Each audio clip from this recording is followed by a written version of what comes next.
اعوذ باللہ من الشیطان الرجیم۔ بسم اللہ الرحمن الرحیم۔ تمام سننے والوں کو السلام علیکم ورحمۃ اللہ وبرکاتہ۔ محترم سامعین کرام، ہر بندے کا، ہر انسان کا دنیا میں جو سب سے پہلا رشتہ بنتا ہے وہ والدین کے ساتھ ہے۔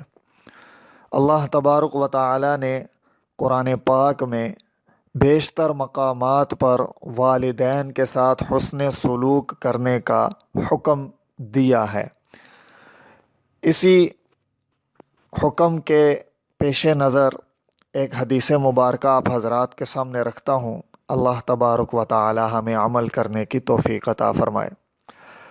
حضرت ابو اسید رضی اللہ عنہ فرماتے ہیں کہ حضور اقدس صلی اللہ تعالیٰ علیہ وسلم کی خدمت میں بیٹھے تھے۔ ایک شخص آئے اور آ کر کہنے لگے، ماں باپ کی وفات کے بعد بھی کوئی ایسی چیز ہے جس کے ذریعے میں اپنے والدین کے ساتھ حسن سلوک کر سکوں؟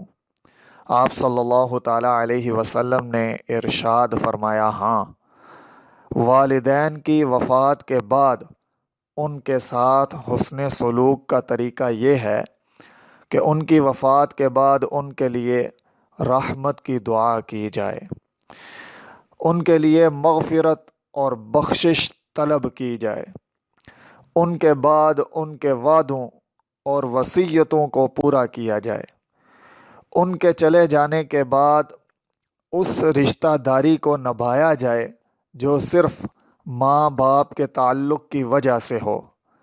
ان کے یعنی والدین کے اس دنیا سے رخصت ہو جانے کے بعد والدین سے حسن سلوک کرنے کا ایک طریقہ یہ بھی ہے کہ والدین کے دوستوں کی عزت اور تکریم کی جائے۔